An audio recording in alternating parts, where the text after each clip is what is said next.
Banks Wise. What's up, buddy? Hey, Shane. So we're doing semantics this morning, I see. It's not morning anymore. Yeah, but, it's afternoon now. If we're both hosts and we're co-hosts, that's weird. Because it's like you got this 50-50 thing, but it's all 100. So I don't know. It's like he's a host, I'm a host, we're all the hosts, and blah blah blah blah blah. So I need to warn you guys. Shane is in rare form and excited. I think it comes from being angry about certain things in the news, and still trying to be this fun-loving, like I don't give a. I just want to cuss. There is this. It's going to happen today. I'm going to have to start taking notes on what time frame these are at, because there are things that are going to make me cuss today, Banksy. Well, I think that the first subject we're going to talk about is going to bring everybody up. It's the Snowden issue. After that, we're going to talk about what has made you quite angry that I know very little about. Yeah. Except you know how a scary movie, sometimes the suspense is scarier than knowing. Mm-hmm. It's a transgender issue, custody battle, and so forth. Right. And I can only imagine. Well, it's not only that. Like right now, I am also reading Homeschooling: A Hope for America. It's narrated by Roger Paxton, Carl Watner.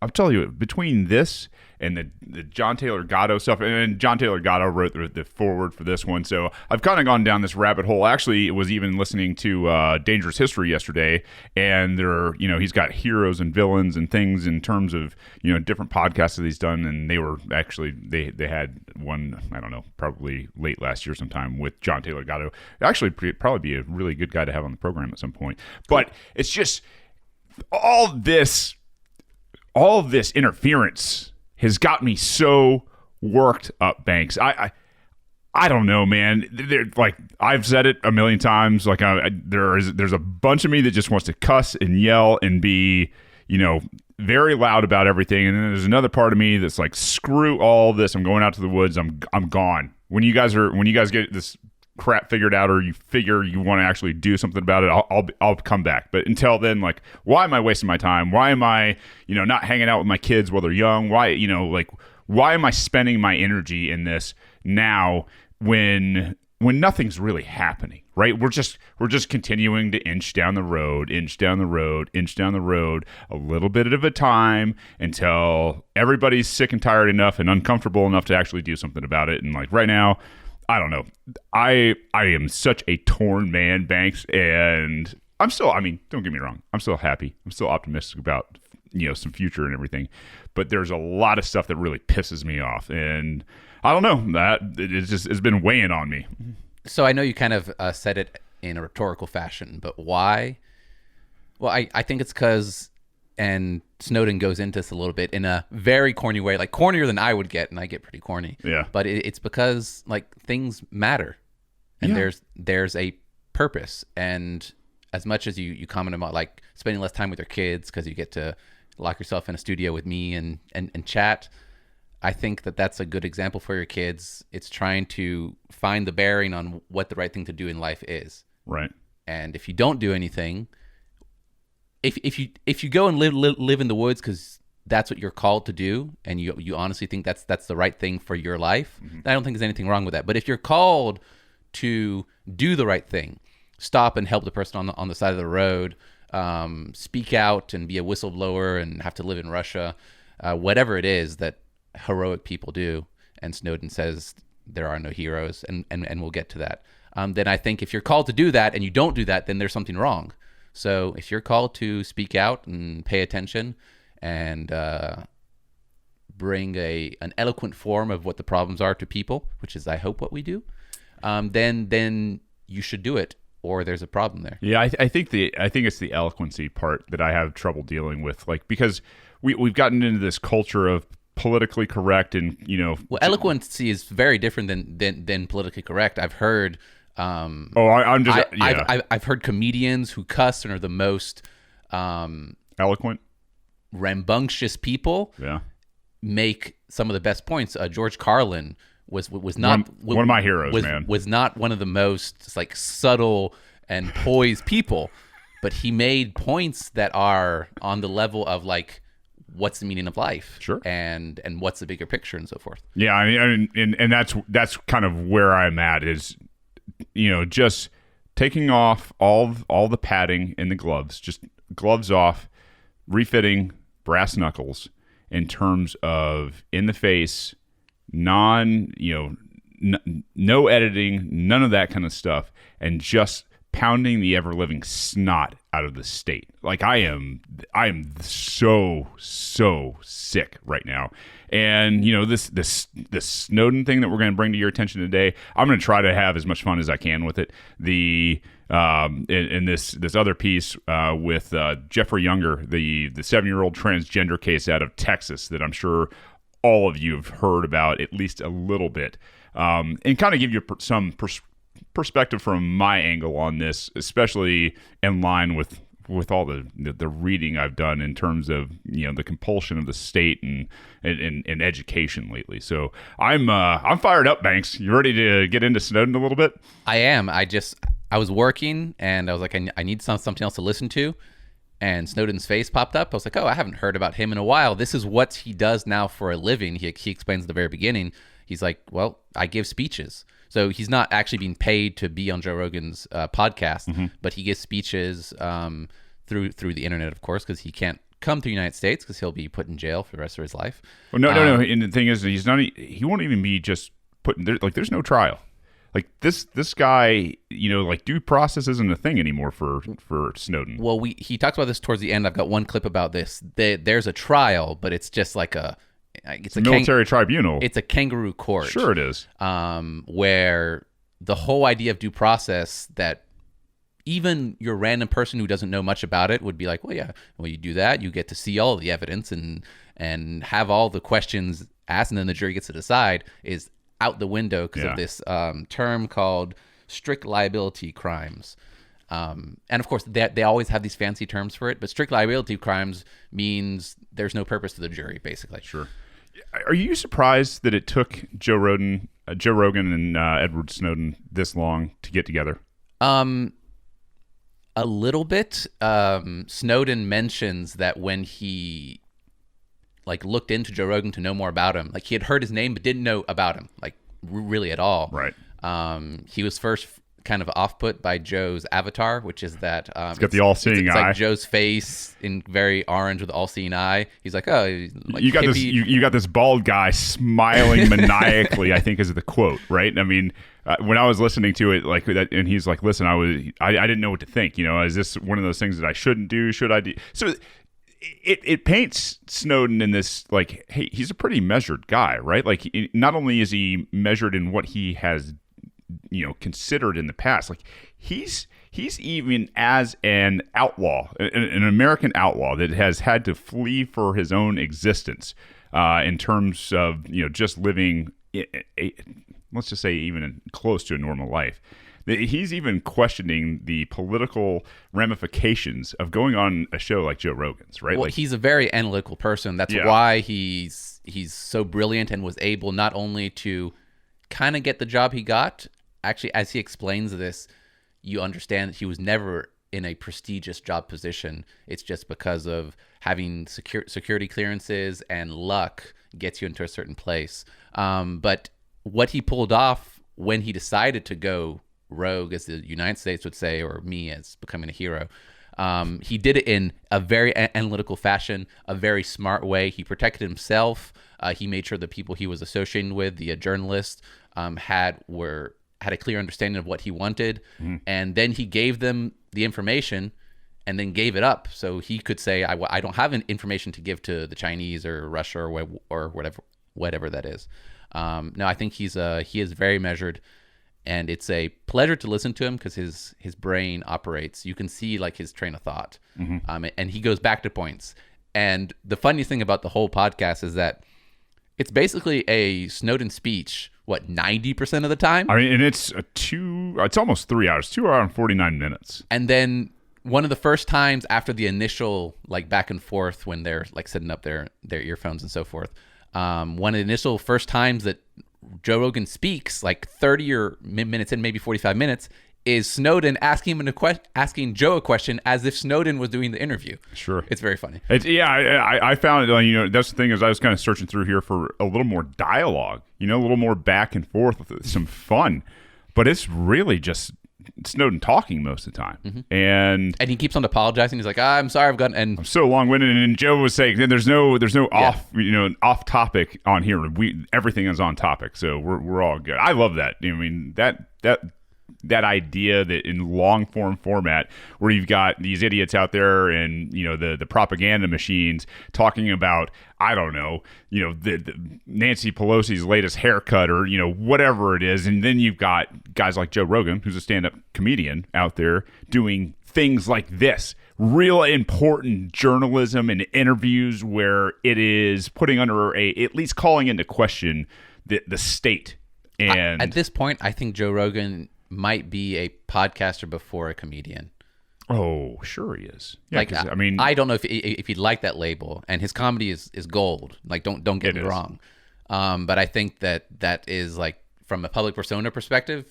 I think podcaster / commentary interviews, like kind of is above. You can just look at the consumption, right? I mean, if we're putting somebody's reputation and character out there, like people mostly consume his podcasts. It's not that they're consuming, his comedy's pretty amazing. He's got a great following, but it's nowhere near as. Apparently, it's not that amazing if the thing he's best at is podcasting. I'm just saying.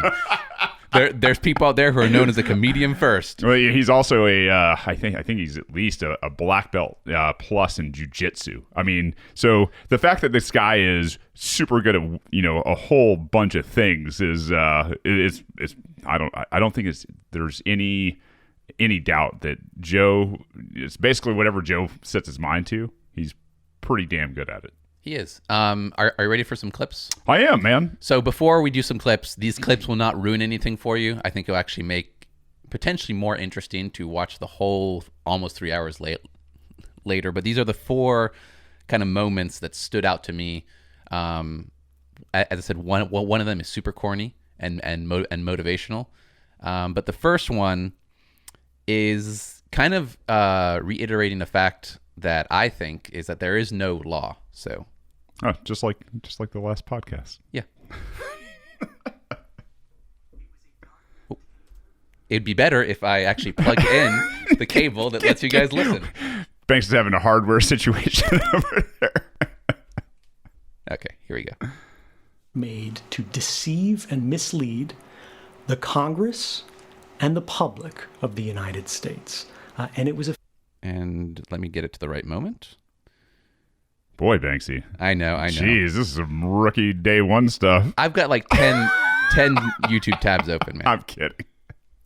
It says the director of the NSA, that guy who was evacuating the building at the beginning of our podcast here, that guy was asked by the President of the United States if he would continue this program after being told by the White House and the Department of Justice that these programs were not lawful, that they were not constitutional. And the president said, would you continue this program on my say-so alone, knowing that it's risky, knowing that it's unlawful? And he said, yes, sir, I will, if you think that's what's necessary to keep the country safe. And at that moment, I realized these guys don't care about the law. These guys don't care about the Constitution. These guys don't care about the American people. They care about the continuity of government. They care about the state, right? And this is something that people have lost. We hear this phrase over and over again, national security, national security, national security, and we're meant to interpret that to mean public safety. But national security is a very different thing from public safety. National security is a thing that in previous generations we referred to as state security. National security was a kind of term that came out of the Bush administration to run cover for the fact that we were elevating a new kind of secret police across the country. And what does it mean when, again, in a democracy, in the United States, the public is not partner to government? So as Shane alludes to very often, the Constitution and law in general is a contract, right? The whole premise of a government. And if one party, so the people, the people who are not privy to the contract anymore. of buying for. Yeah. Right. This, and even if the people themselves aren't privy to the contract, the states being the parties to the contract, which it is. Yeah. So the states aren't even privy to the contract that's anymore. a good point. Our standard is so wonky that we actually might erroneously be emphasizing that, oh, well, the states need power, but then you got a contract between the states and the people too. So it'd just be a lesser problem. Sure. But we're in such a bad condition that lesser problem seems like heaven to us. Like, man, if I only had to fight the state of Georgia, that would be so much easier than having to fight. Oh man, yeah.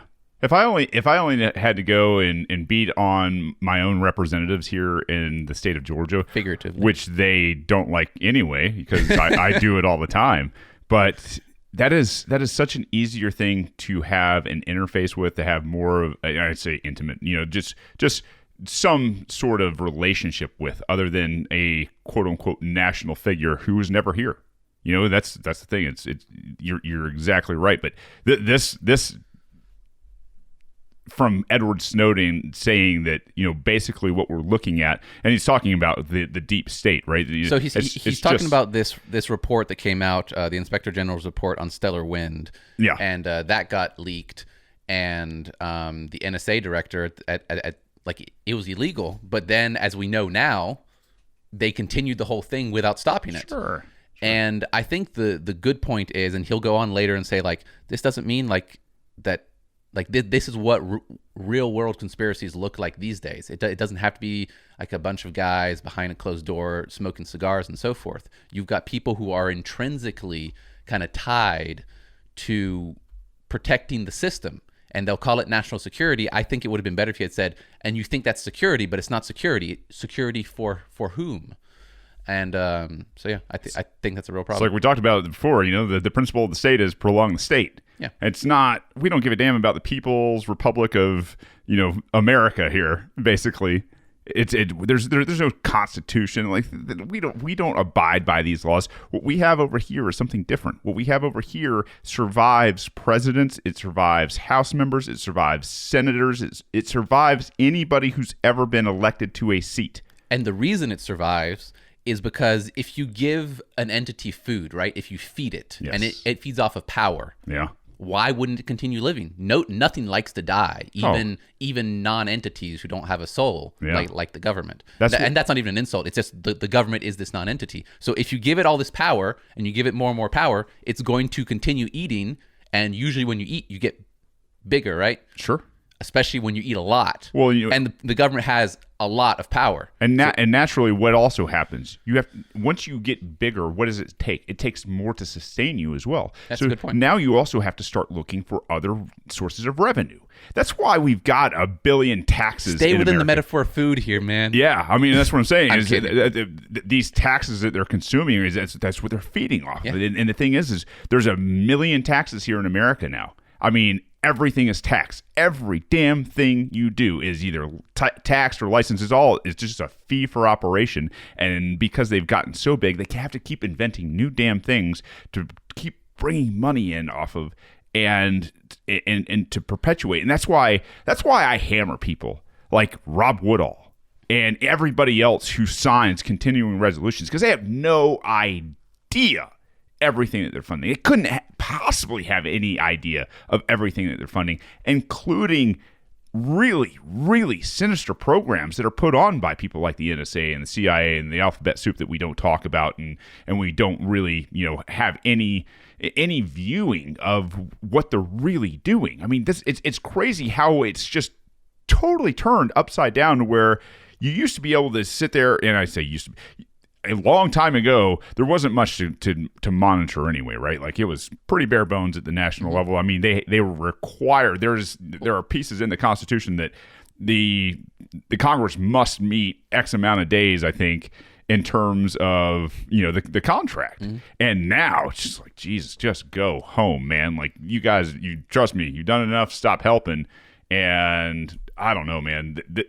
What he's highlighting here is, I mean, we could sit here and we could talk about just this aspect of, this this interview for, I think, the rest of the time on the show. But we definitely could. I think the last point I'll make about this one is, if it's always needing to feed, because as Shane eloquently said, the bigger you get, the more you need to sustain yourself. If there's something that is putting at risk its very existence, right? Mm-hmm. That's when it's going to have to do the most work and potentially do the worst things, because an entity has fight or flight too, right? Yeah. And that, I mean, question to our audience, maybe put a poll out there. How tired of you are you of these people coming to you for something new all the time?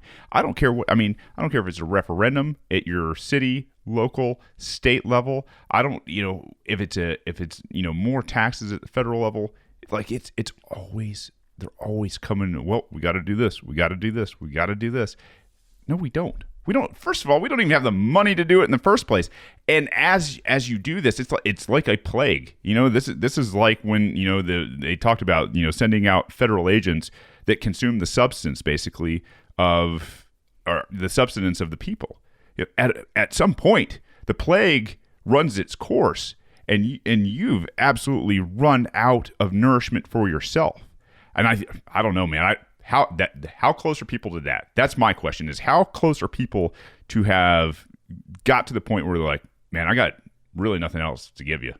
I mean, I think if everybody was being honest and logical, everybody would be at a very high number. Because even people who don't care about politics, don't pay attention, try to ignore it, like they'll comment on, man, gas prices are going high.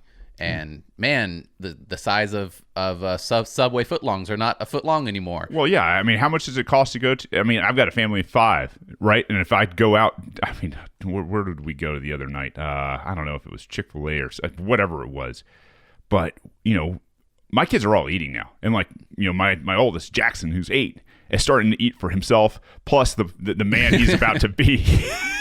And you're sitting there like, holy hell, man, I'm going to go to a fast food restaurant and spend $50. Man, that's crazy to me, especially considering I'm going to date myself.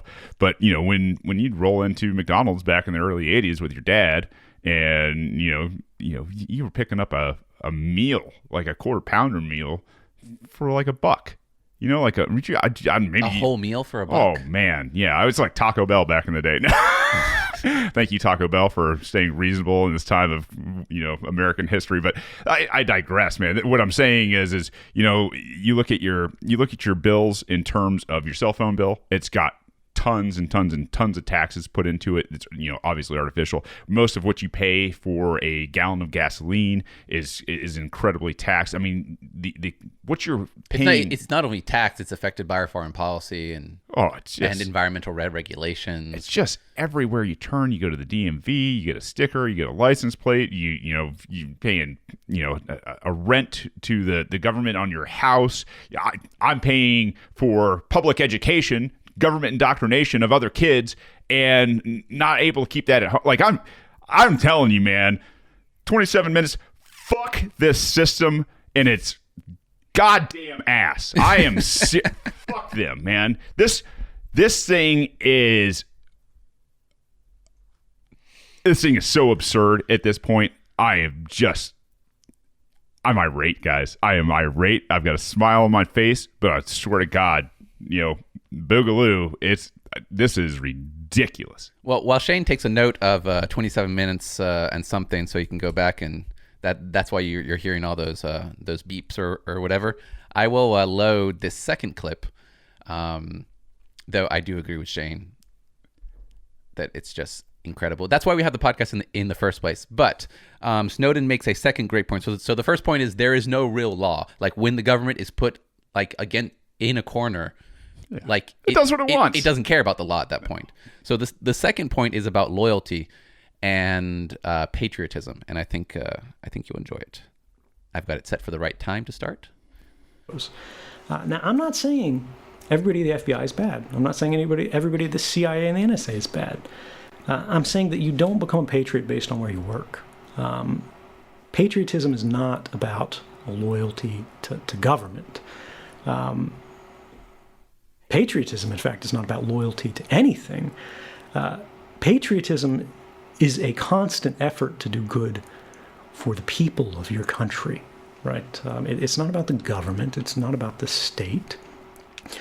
And this is, we'll get into loyalty later because, I So as much as the word patriotism is something that I don't use that much anymore, because I think the truest point that he makes, that patriotism is not about loyalty to anything, because the state, the government, the country, and when you get to the country, it can be a little bit different, doesn't intrinsically represent something. Now, you can give it something. You can say that you admire the ideas that America was founded upon, and I certainly do admire many of the ideas, not all of them, that America was founded upon. And no, it was not founded on slavery. Banks, why so racist? But I think that making the point that if you are, like, loyalty by itself is not an intrinsic virtue. If you're loyal to a bad person, then your loyalty is worth nothing. It's actually a negative. If you're loyal to a bad country, if you're loyal to a bad government, if you're loyal to a bad program, all those things are negatives. And that's why, as much as I've heard people say that Snowden's a traitor, like, he took an oath, and you can argue, even though I disagree, kind of, but you can argue, well, he broke that oath, right? No, sure. Yes. You can argue. Some people could make that argument, and I would be able to have a logical discussion with them, sure, because their words have meaning that you could interpret that way if you're wrong. But I think the fundamental truth is what he says: loyalty is only valuable if you're loyal to good things. Yeah, and I'll tell you, I said no just because obviously I think if there is a patriotic thing, if there are heroes, which he obviously contends there are not, if there are patriotic things to do, outing the state is one of the most patriotic things that you can do. I mean, agreed. When the state is wrong, and here's the thing is, if people would just tell the truth about the state, I don't know if that's patriotism. I just want to know the truth about the state. Now, I don't care what it is. I want to know it, good, bad, and different, but let's just have the truth. And I know everybody's truth is kind of different, Shane. Well, no, everybody's truth might be different. The truth is not different.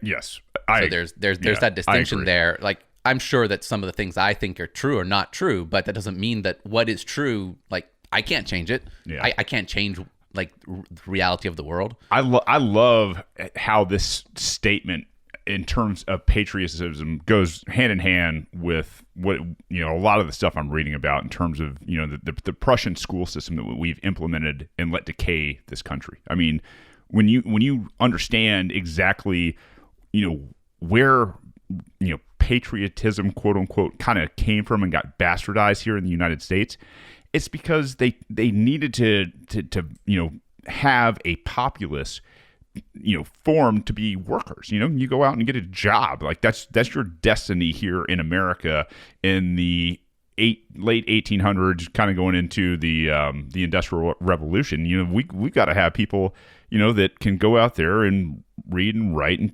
turn wrenches and fix our little cogs and machines and be a cog themselves in the machine.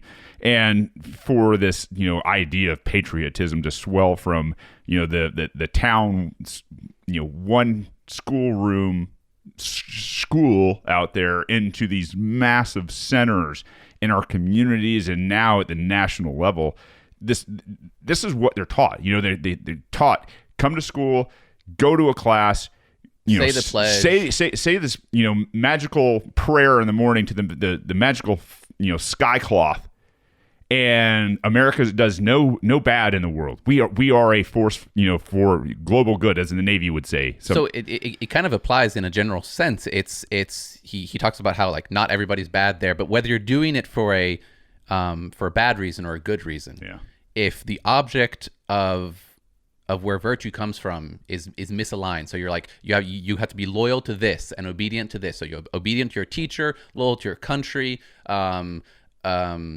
doing following this constitution or set of rules, whatever they are. Stand to the sky cloth, buy American, right? Get a job, buy Ford, buy some American cars, and if those things are not good things, you can't have a good outcome. Well, and the thing is they're all arbitrary right now. That's the problem. Is it like when we talked about this with what's his name's, I don't know, 45 Principles of Politics or whatever it was. Morton Blackwell. Yeah, we kind of talked about this idea of being I don't know what's the word I'm looking for,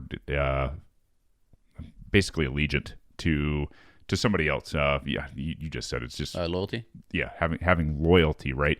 Loyalty to people and systems and things. Man, the hell with that. Loyalty to principle is all I think you can get behind because it doesn't change, right? Principle does not change, but systems of government change. What the state is pushing changes daily. I mean, or at least with generations. And so for us to sit here like, if you want to be patriotic, I think patriotic, there's something patriotic about standing for principle and the rights of others, especially those who you absolutely disagree with. I agree. I actually don't like the word, but I understand different people have different attachment to words and feel that they express different things. But he makes the point after this. Okay, like they're not intrinsically bad people, and loyalty itself isn't intrinsically good. But if people are saying I am loyal and I'm obedient to these systems and loyal to these people for these reasons, then you shouldn't have a problem being open with it. Yeah. If the reasons people are doing things are always virtuous, right? Hitler probably told people he was saving the world. He did. He told people he was going to save the human race. Like that people were oppressing Germans and he was going to get them jobs and save the human race and get rid of bad things. Let's save the human race by killing humans.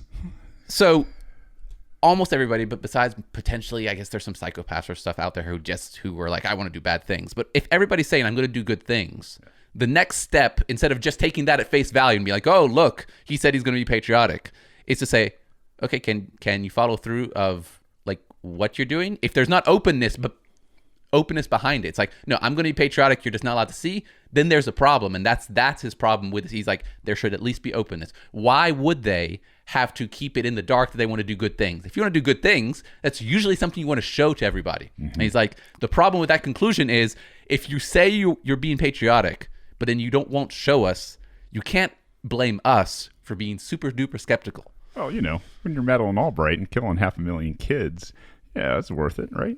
Most people aren't going to accept that. So I think she's an outlier because that's just a weird thing where... Did I say 50,000 or did I say 500,000? You said 50, it's actually 500. Yeah, 500,000.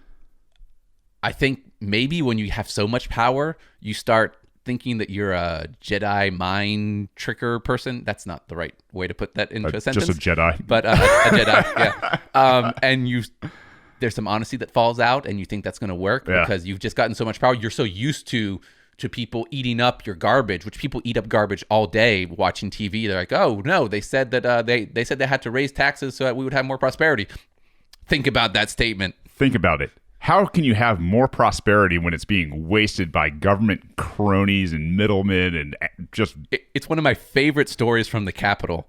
My buddy Matt is in a caucus meeting or whatever, and they talk about certain bills that are going to pass, right? Mm-hmm. And there's a small contingency of slightly more conservative people. There's Matt, and then there's a little group of like 10. And there's this bill where they're going to add an internet sales tax here in Georgia. And the conservatives and Matt are like, we don't like that. Like, no more taxes. And the explanations given by leadership is, I hope I get the sentence right, is, well, this is not a tax increase. The money's there, we just don't have it. And they did such a good job that all these people came back and were like, well, I think we're gonna vote for it because they just said that that it made sense. It's just a fix to the system. The system was broken. And then they say the sentence like they said that they have the money's there, they just don't have it. And I was like, say that again very slowly. Yeah. That's what all taxes are. The money is there in people's pockets.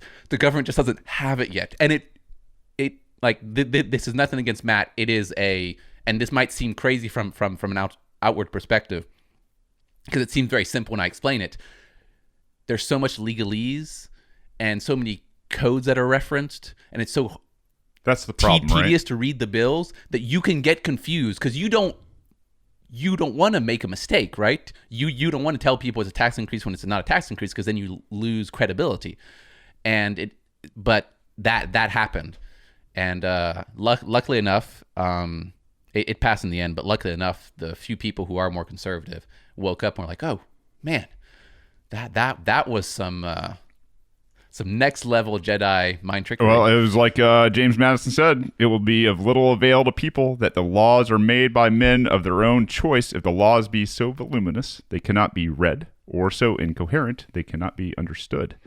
Right? Like, that's where we're at. And that's why the default is, if you don't understand a bill, or you can't read a bill, it's no vote. Just vote no.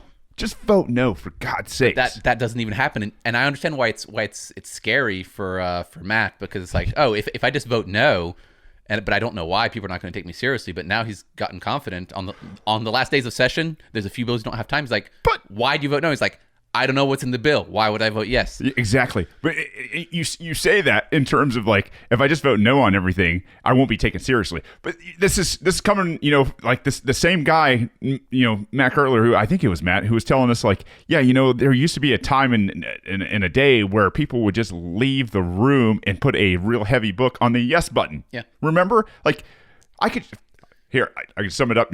Why is that not crazy? And it'd be crazy to sit there and leave the room and put the vote on the no button. So that's just accountability. But that's just the default. The default is what most people adapt to, and if you buck the default, it's going to be freaking weird.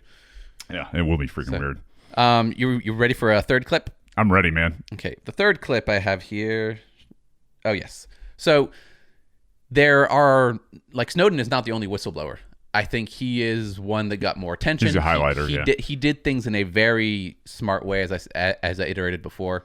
The way he got out and tried to not bring attention to his personal self, and protect his family and girlfriend, and then give up the information to show that, like, he didn't want it for him. He just thought it was of public importance, and make sure that the journalists were clear on that the only reason to publish information was for public need. Like, don't publicize things out there just to get a headline or something. But there are other whistleblowers, and there's one right now. His name is Daniel Hale. He's 31. He was in the Air Force, I want to say. I might have gotten that wrong.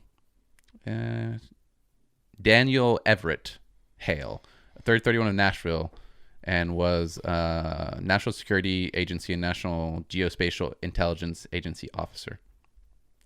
He is facing 50 years in jail for exposing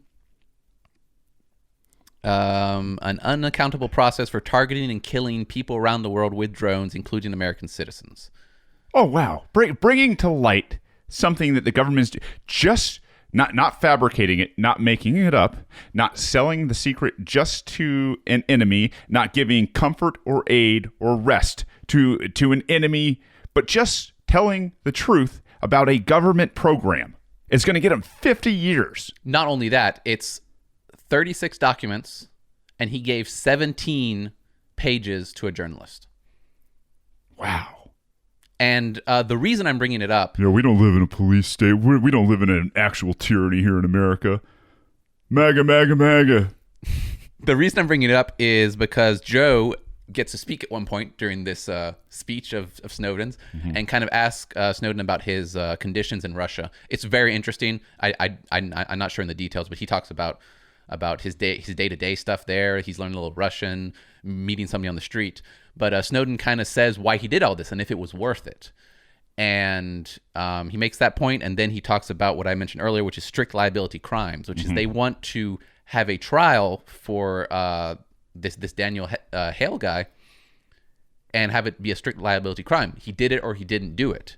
And he makes a great analogy about how we would look at that if it was murder and how that would be crazy compared to this. So here we go. Thomas Drake, Daniel Ellsberg, Chelsea Manning, Daniel Hale, the drone whistleblower who is in prison right now going through a trial that is precisely similar to what I would be facing. His lawyer is asking the court or telling the court that we want to tell the jury why he did what he did. that the government is violating laws, the government is violating human rights, that these programs are immoral, that they're unethical. This is what motivated this guy to do it. And the jury should be able to hear why he did what he did, and the jury should be able to decide whether that was right or wrong.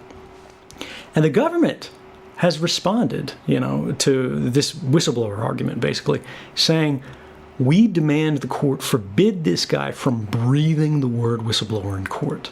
He cannot talk about what motivated him. He cannot talk about what was revealed, why it was revealed, what the impacts and effects were. He can't talk about whether the public benefited from it or was harmed by it, because it doesn't matter. Now, this might surprise a lot of people, because to a lot of us, we think that's what a jury trial is. Don't we? That's what a jury trial is. That's why Thomas Jefferson said, and this is not done yet, but the best system yet devised for the protection of liberty. That's paraphrase, because that means that every other system within government outside of a jury. So you've got the police, the prosecutors, the DAs, the Supreme Court. All that is inferior to a jury trial where you get to have all the information in front of 12 random people. Everything that government is that tries to do justice and apply the law, inferior to 12 people. And yet you've got this court here, because of how courts have kind of evolved, and because in the end, the power behind the courts is guns and cages, who says, nope, these are the rules. And unfortunately, people follow rules way too much. Yeah, I think this stems back to somewhere, I want to say it's the 14th Amendment or something like that, when everybody was created into persons here legally in the United States. What you had was this really weird period of, we went from being kind of a civil law nation, obviously abiding by the amendments, due process and things like that, which except for like the Alien and Sedition Act and stuff. Yes, that are obviously very important, to more or less this, where we go before these kangaroo courts again. And it's more of your admiralty law versus civil law, right? Admiralty law, you never signed a contract, right? You didn't opt in to this ridiculous notion of the United States. Like, you were born here, a natural person that, enjoys not only the benefits, but the rights that are codified and protected within the United States Constitution. Bill of Rights. It's a good point. To understand it better, it's like when you get a job with somebody, your employer is allowed to fire you, or whatever the agreements were in the contract, right? Because you opted in. Because you opted in. Yeah. Like, it might not be nice for your employer to fire you, but there was a condition. They own a job. America was founded on the basis that there is this natural rights kind of theory, and that's why there's a whole other set of systems. Like, oh no, we have to respect these points. Yeah, and that's the but they've drug us into the system under these like ideas of like social contract and fake patriotism and so forth that are dragging us into, as if we had opted into them being our overlords, because your boss is kind of your overlord in this like narrow set of life. Yeah. Yeah. And the thing is, they do it from, really crazy things like this all the way down to your local speeding, your local speeding traffic type court, things like that. When you go before a judge for something where there is no victim, you're literally stepping into a court that's, under the jurisdiction of admiralty law, right? And that's different from civil law. And most of the time, they won't even tell you that. A lot of people have gotten thrown in jail for asking the judge, what is the jurisdiction of this court? Why is this court basically, what does this court exist to do? It's not civil, because in the world of law, in a civil court, there has to be a hurt party. And the government... So you're talking about common law more than civil law, civil right? law, common law. Okay. Because I just don't want to be confused. Right. I don't want to confuse people with the difference between civil and criminal law. Civil and criminal law exists under common law. Yeah. In theory, at least. Yeah, and so basically, what happens is these people ask, hey, judge, I'd like to understand the jurisdiction of this court before I... plea one way or another, right? This is part of your Sixth Amendment. You have the right to inquire because there has to be a hurt party. Now, the government The government can't be the hurt party. They're a legal fiction. They're the trust. You're the trustee. You can't ever, ever, ever go into a situation in a court where you, the trustee, are being prosecuted by the trust itself. It doesn't work that way. It's ridiculous. And so when these people ask, what is the jurisdiction of this court? Oftentimes the judge says, you are out of order. You are out of order. You are out of order. Now I'm going to find you in contempt. And nothing. These guys are hauled off by the bailiffs with, their make-believe uniforms and their little shiny tin badges and thrown into a cage without real due process. Oh, no, absolutely. Like, contempt of court is a slippery slope towards, just madness. Especially when it's a kangaroo court that's based on admiralty law versus civil. Yeah, because, so even here in Georgia, where the Constitution of Georgia... not really the greatest thing ever, but it literally says the jury shall be the judges of the facts and the law, so they get to judge everything. Sure, they have the ultimate power. And yet, if a juror does not follow instructions, I don't know how we got these instructions coming in here from the judge, and is like, no, I don't agree to this, or I'm going to take that into consideration. And usually, you can avoid that by just not saying it. But if it's in the law, like if we are this great democracy and the law is there and we're just following the law, it shouldn't be a problem. But you get kicked off of juries, you get put into contempt. If you won't answer questions, I thought we had a right to, is it the Fifth Amendment says we don't have to incriminate ourselves? Yeah. Yeah. There's people on the stand all the time who refuse to say things. Well, and journalists and so forth, and they're found in contempt because this admiralty law thing that doesn't respect natural rights. Well, it doesn't respect a jury either, right? Because in these cases, there's no juries. It's just you and the judge. It's just you and a judge talking about something that's supposed to be out there in terms of international trade, admiralty law. It's for the law of the seas, basically. Which doesn't make it right either necessarily, but I assume it started because... I wonder how admiralty law started exactly. Well, I imagine it was mostly under the British. I mean, I imagine they inherited things from, the Roman Empire and things like that. But I imagine it kind of grew in terms of, governing an international body in terms of trade. I would imagine that it started even smaller. Like, the admiral of a ship gets to decide what's happening on his ship, and might have started with a little bit more virtue of, people voluntarily decided to be on that ship. Maybe, I don't know. Well, I mean, if you're on a ship, I mean, you've signed into a contract, right? I mean, unless you were boarded onto a ship by, let's say slaves or taken prisoner or pirates or something, like, obviously force not condonable anyway. But if you're on a ship just out of your own free will, that's a contract. And there is a heightened, I guess, threat on a ship to where you could understand why. Well, there needs to be it needs to be clear. There's only one person in charge here, and that's so right. forth. So I could see how that would be. Yeah, and so that doesn't apply to the American citizen. You didn't get on the ship. You were born here on a piece of land as a natural person. And I mean, I don't know, have you ever seen that video of the guy? I think he's out of Montana somewhere, and he calls himself the living man, the natural man, who goes before the court and just, he's got a weird cadence. But I'll tell you right now, that when I saw that video, I don't know how many years ago it's been now, it still sticks in my brain, right? Like, this guy rightly, identifies what the court is to begin with.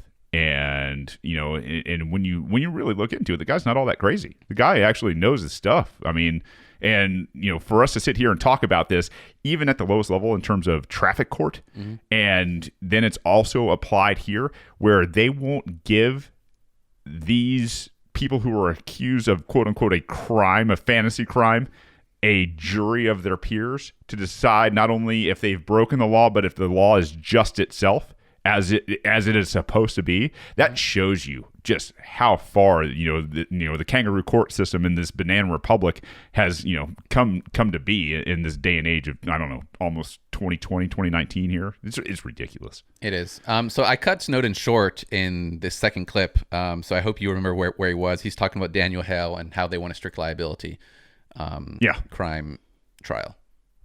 That's what a fair trial is. But the Espionage Act that the government uses against whistleblowers, meaning broadly here the sources of journalism, is fairly unique in the legal system in that it is what's called a strict liability crime.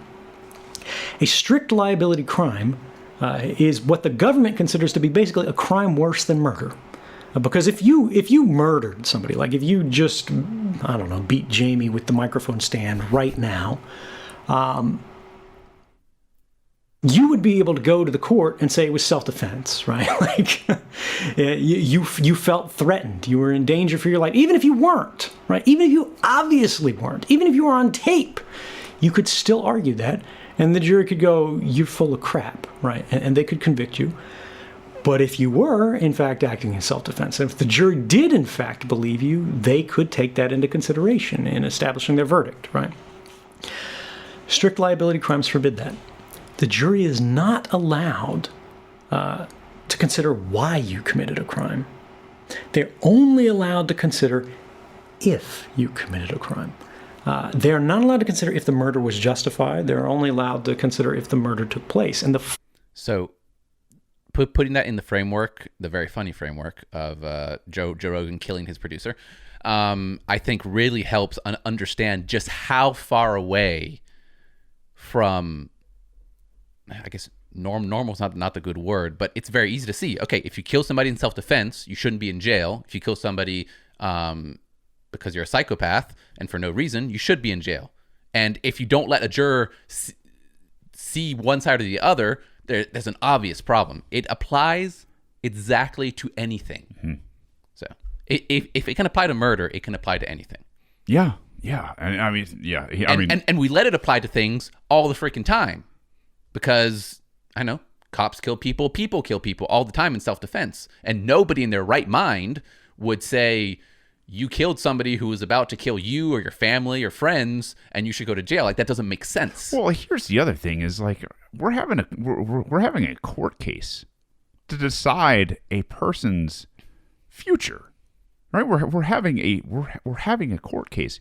Everything under the sun should be at least be able to be brought to the attention of the jury. Everything. What are you scared of, government? What are you scared of, state? What secrets are you scared the people might learn of if you can't tell everything? What are you scared of? If the answer is anything at all, obviously we've got a major problem, and that seems to be the case more and more and more. I mean, we're going to talk about it even in the next case, where people are put through gag orders by courts. A gag order? It's a First Amendment violation, for God's sakes. Yeah. It's crazy. We have lost our ever-loving minds as Americans. We've just, I'm comfortable, and, it's not me, so maybe he shouldn't have done something like this. And I doubt most people even go through that much. And I'm not trying to talk down to people. This is actually me trying to be nice. I'm a nice guy. Their subconscious, something in their brain, I wish I understood it because I would go and fix the brains of people. Something in their brain, which I think is discomfort, makes them not even go that far. So if they don't question it, they don't have to get this uncomfortable answer. Because the answer is very uncomfortable. Because I do think most people are good people and most people care about good things. And if on a daily basis they're hitting the head with, there's all these bad things out there, and they are not doing what could be done to help. Yeah. Then that's a pretty sucky life to live in. And Snowden goes on about this. He talks about how he's well, I guess that's the next clip, so I won't. But yeah, I'll give my little take on it. He talks about how he's not a hero, and how it took him years from the initial point of discomfort, right, and skepticism, to actually do something. He says, I was waiting for somebody else to do it.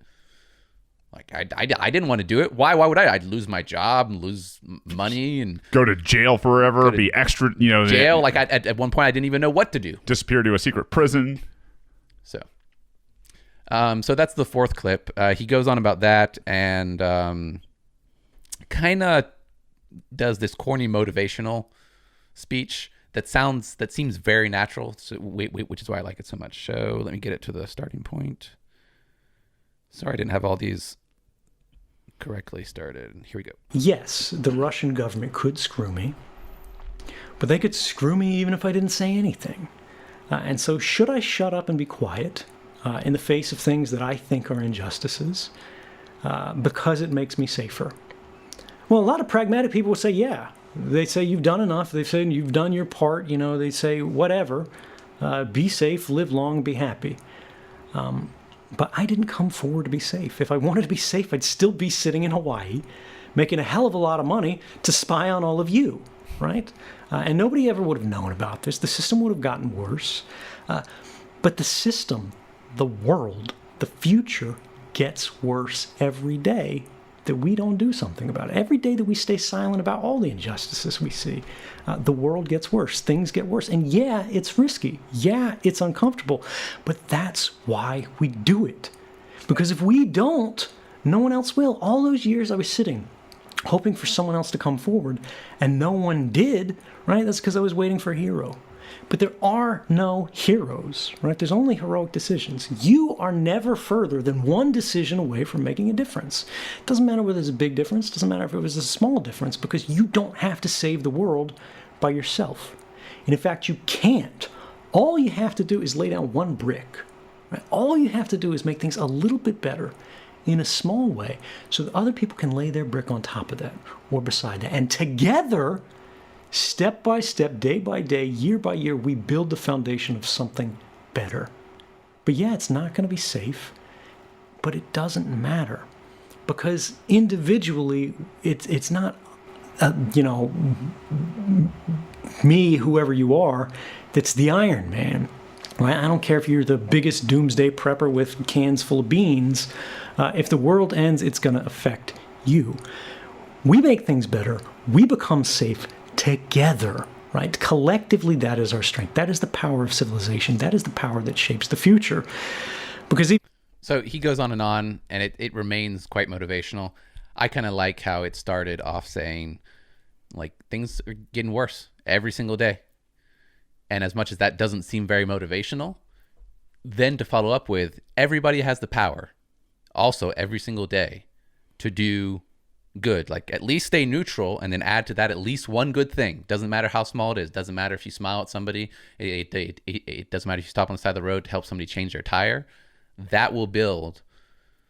Man, this sounds so corny. That will build together to having a positive influence on things. I had imagery going on, brick by brick, whatever, and I was like, build the wall, and I was like, yeah, this is not the right thing. And in my mind I'm thinking,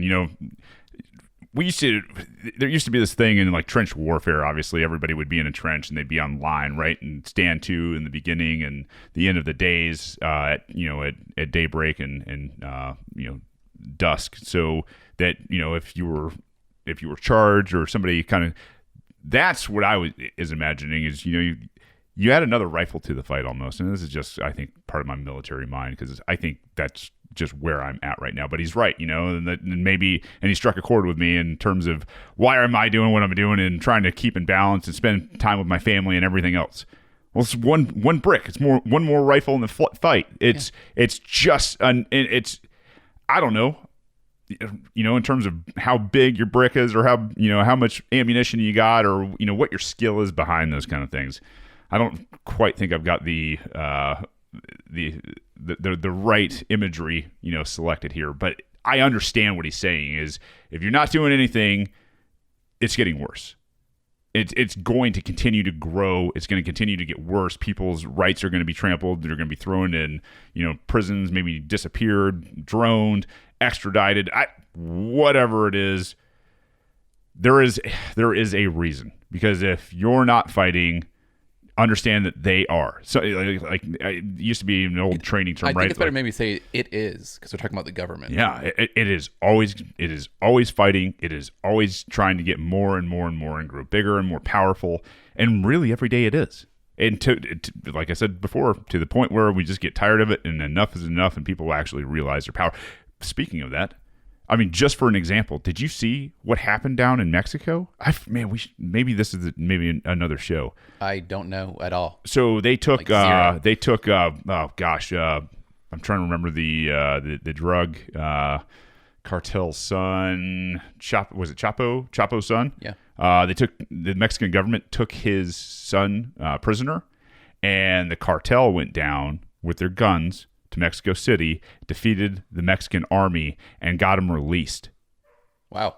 Took on the Mexican army and trashed them to the point where they're an army too, basically. But that's what I'm saying, is that's the power of the people, right? That's the power of an armed people. And that's the thing is, you know how many gun stores Mexico has?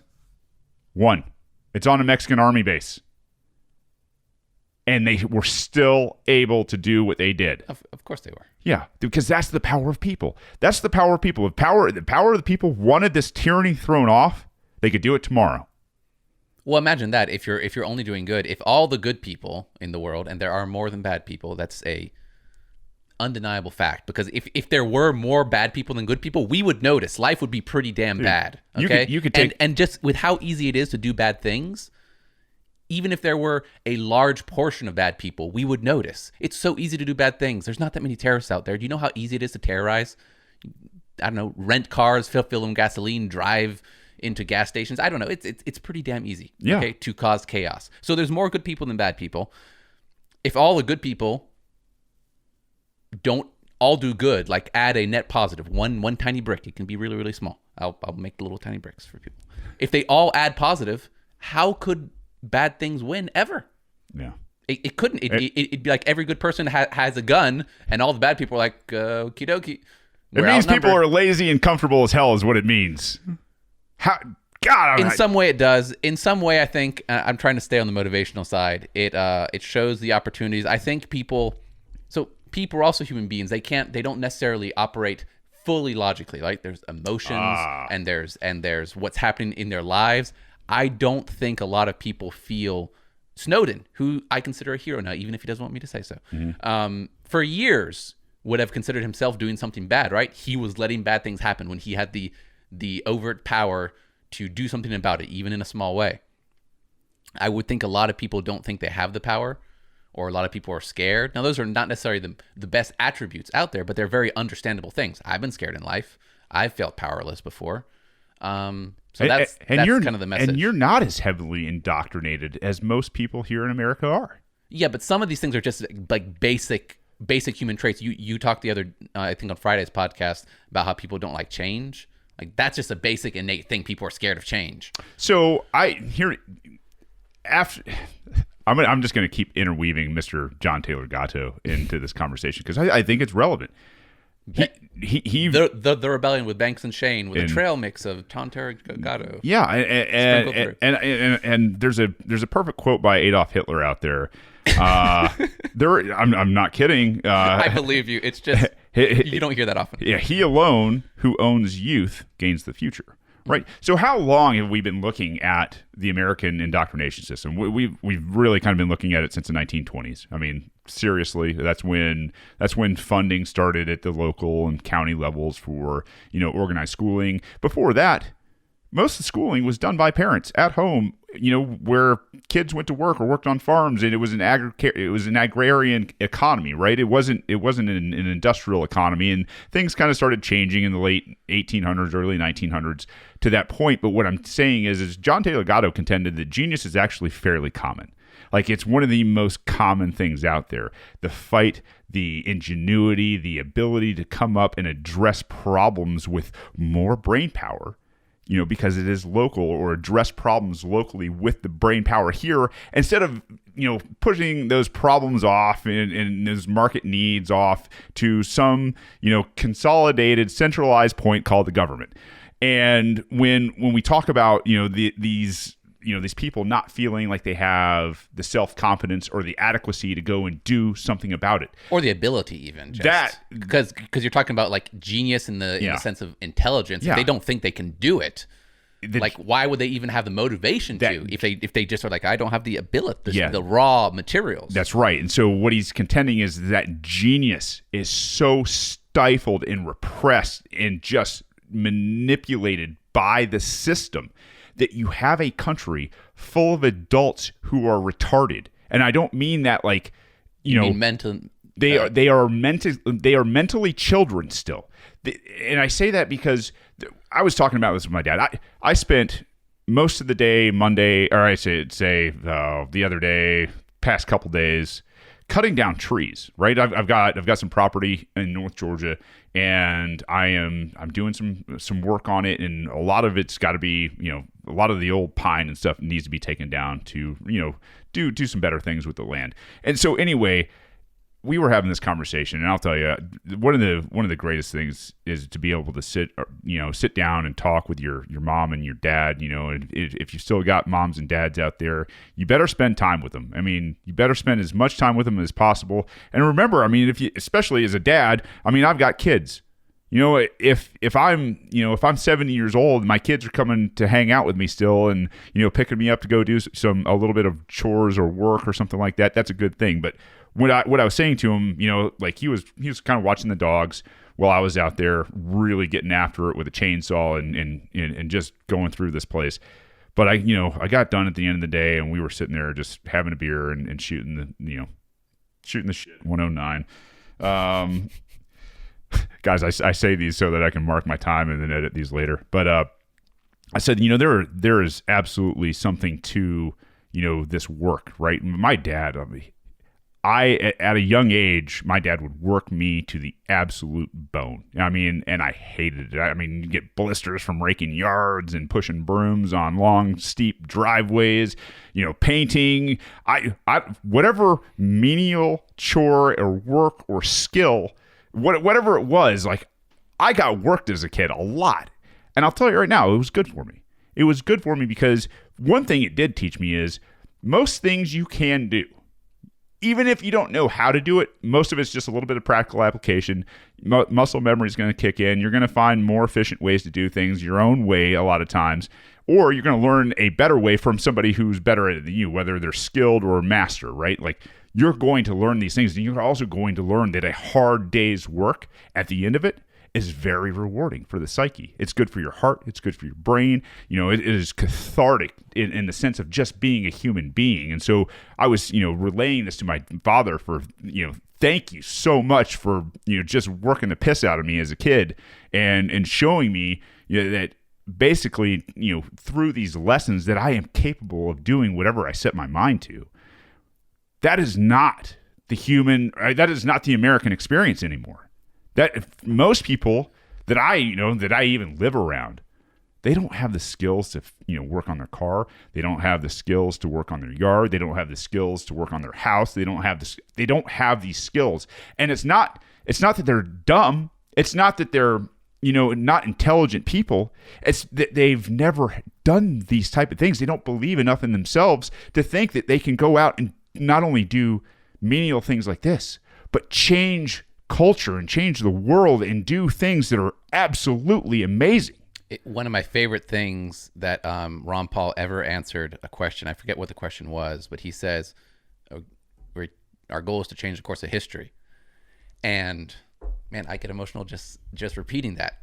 But I think that is something that everybody ever needs to think that they can change the course of history. I think everybody does change the course of history whether they want to or not, actually. Yeah, you're setting something up. Yeah. But if you're while you're doing it, because you can't avoid doing it by your very existence, if while you're doing it you're suppressing at the same time, then it's going to have a negative effect. But you made that comment about school earlier, and this vivid image came into my mind because I had never heard that John Taylor Gatto, is that his name? Mm-hmm. Said that genius was common.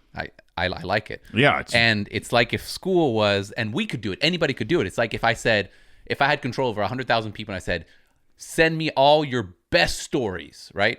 Write 100 pages of stories, and I'm going to pick one. That means 99,000 stories are just going to get killed right there. And if I have this position to where I can convince them that that's the way things work, that this one story is the right one, but all the 99,000 other ones are just crap, then that suppresses 99.9% of the genius, or at least potential genius. Yeah. And the reason I the reason I went into this a little bit is because I think it applies here. I think it applies in this day and age. Maybe not so much with this audience. I think this audience is, just one of the most remarkable groups of people out there, what they think they can do, what they can do. But if you're one of those people that's just discovering your potential and your power, let me tell you something. if you've been indoctrinated by the system, it takes a while to find it. And the thing is I don't think you're ever going to be sure. It's going to be one of those things where you need to feel called to do something. But listen, please listen to this. If you are feeling called to do something, to act something, to be somewhere, it's a natural thing. And I would tell you to listen to it. Listen to it, foster it, like a small spark in a fire. You need to attend to this thing and breathe life into it. Get this thing going until it roars. And now you have this confidence that you can take it to your neighbors, to your family, to your your local community, to change it for the better. This audience in particular has that ability. You're here because you want to hear this type of message. I think anybody and everybody who's out there should be doing whatever they can. And if your wildest dreams are to propel people through a microphone or to put people into action, whatever that is, go take a step towards it. And then take another step and another step and another step, and do this for years, decades, because you may not find that after 1 or 2 years that you've made a substantial impact or an impact as big as you think. But over time, as your content builds up, as your story builds, as people get to know you, the work you're doing and giving away inside your own communities at the cost of your time and your passion and your life is going to add up. That's that brick that Snowden's talking about. Go do something. Take action and get involved, because things like this, where we've got people who are run out of our country for telling the truth about their government, is unacceptable. It is. I appreciate the motivation a lot. It's much more in your face than Snowden's corny motivation. The only thing that I would not disagree with is, so I often wonder, well, look at all these things I do, specifically within the liberty movement, but I think this applies to everything. Like, I don't think everybody I think our audience is freaking awesome. And I've noticed the other day that I talk to multiple people who listen to the podcast on a regular basis. Like, they text me, message me, and so forth. It's pretty cool. But I don't think all our audience is necessarily like their purpose in life, because I do think there is a purpose in life. Sure. It's calling, right? Yeah, the calling. Yeah. It's not necessarily liberty, but for me, a lot of it, at least, not all of it actually, is about the liberty movement and so forth. And I'll look back on it and be like, man, is this worth it? Was a time investment? Did I do? Am I doing it wrong? Should I do it differently? Is that enough? And so what I think is true and helps me, the truth tends to help you if you acknowledge it, is that it doesn't matter if even the calculation of the rest of the world, your peers, yourself, decides that it was enough, efficient enough, done well enough, means enough. If you just do one thing good, doesn't matter if anybody's watching, doesn't matter if you realize, right? It maybe made somebody smile and you don't even know about it. Like, that by itself is worth it. And it helps me, because if not, I'd question myself all the time, be like, well, I'm not doing this well enough. And I already think that, so I have to kind of fight it. It doesn't matter. As long as you're doing something good that you feel is your calling, hopefully you're right about it, because one can be wrong about their calling. If one isn't honest with oneself, that's all that matters. And that's just my contention, is liberty benefits everybody. I don't care if in the United States I've got enclaves of communism. I really, it's a weird thing, but as long as they're not hurting anybody, I don't care. If it's opt-in communism and they want to do communism, I don't care. I'm friends with people who are opt-in communist, so more socialist, but my sister used to call herself a communist. Now she calls herself a socialist. We interact perfectly, because she never harms me. I never harm her. It's totally fine. And that's I don't know. That's that, this is that utopia that it's not so much that it's a liberty type of, government, right? It's just a society and a culture that respects private property in terms of, our individual agreements with each other. Hey, I'm not going to hurt you. You're not going to hurt me. You guys can do whatever the hell you want over there. I don't care. As long as you're not hurting anybody, we're all good. You guys want to have your commune, your socialists, your communists, your fascists, whatever that is in your tiny little community, if that's cool with you guys, fine, by all means. but people should be able to get out. People should be able to opt in. They should be able to opt out of, in and out of whatever the hell they want to. And that way, I respect your communism. You respect my individual liberty. And we can all sing Kumbaya together. It's not going to be perfect, but at the same time, it's a lot better than what we're dealing with right now. Agreed. So I think Snowden's a hero, even if he doesn't, of course, consider himself. Yeah. That's all the clips I have. All this is because, well, a lot of Joe Rogan's listeners wanted him to have Snowden on anyways. That's what Snowden realized at one point. He's like, I've been tagged 1 million times to be on Joe Rogan. But it is also pushed by the fact that Snowden wrote a book called Permanent Record. He mentions it throughout the podcast. The only weird thing about the podcast was that he mentions the book a lot.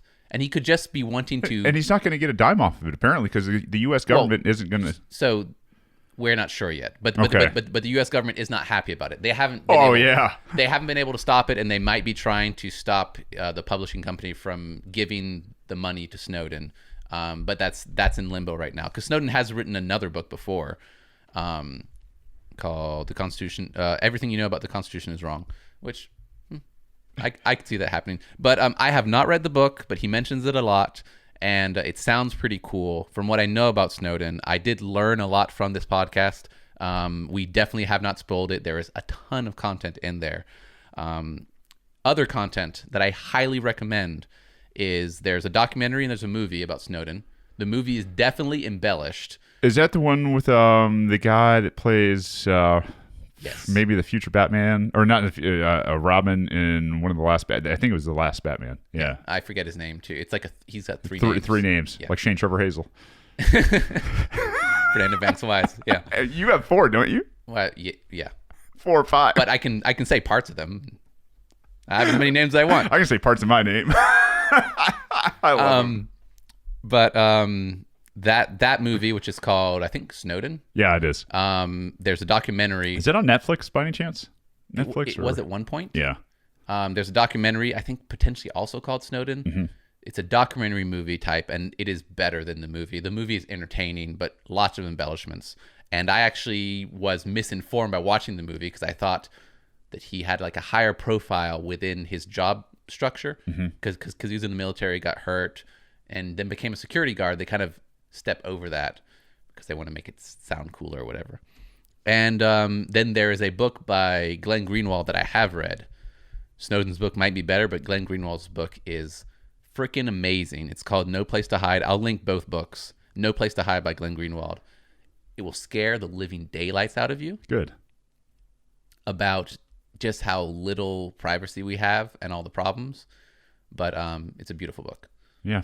Kind of operate under that they're always listening kind of thing these days, man. And it's a weird thing to be comfortable with because, I mean, going from the 1980s, right, where basically you had to pick up a phone to have a line out in your house to now where you've got, even down to your watch that's a device for listening. Like you just got to... Hey, Siri. Oh, look, my watch is listening. Hey there, state. But they can't see me because I put a little piece of Yeah, I don't tape know if on that's my true camera. either. You activated Siri. I activated both my phone and my watch at the same time. I'm sorry. Oh, it's so weird, man. But yeah, so I really enjoyed that interview. You should check out the other stuff as well, which I will link. And I'm going to look into Daniel Hale more because the little that I heard sounds horrible. Yeah. Well, I think we'll save our next topic about Mr. Jeffrey Younger and his son in the fight to save him. How long did we go? Well, we are at 1 hour and 20 minutes already, pal. You're kidding. Man, I didn't know, and I really actually didn't even think we were going to go this long. I did not think either. But I'll tell you, I mean, it deserves this kind of in-depth, talking interwoven with some basic principle, man. Because I mean, this, man, I would love, and here's the thing. Hey, ladies and gents, if you're out there and people who are also in the intelligence fields that want to get something out, this could be their conduit. One way or another. I don't care if they go on Joe Rogan. I don't care if they come here. I just want their stories. I want them out. I want them told. And I want people to see this monster for what it is, man. And I want it to be crushed under its own weight. That's the only way it's going to happen. So if you got people out there and you want to send them our way, you can send us something at info@rebellionpod.com. You can send us anything there, actually. You can send us anything that you want to bring to our attention at info@rebellionpod. We'll probably put it on Facebook.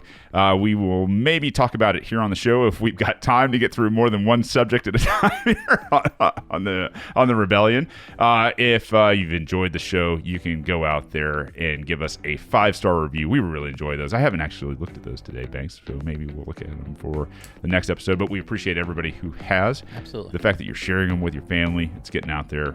We appreciate all of that stuff out there. And if you found real value in the show and you want to help us out, help us grow this message, finish the website, all that fun stuff, you can go to patreon.com/rebellionpod. Thank you guys for joining us. I hope you enjoy the podcast, Joe Rogan's podcast. And we will see you guys soon. This has been your place for peace, liberty, free markets, and some John Taylor Gatto in there. We love you. We need you. Peace.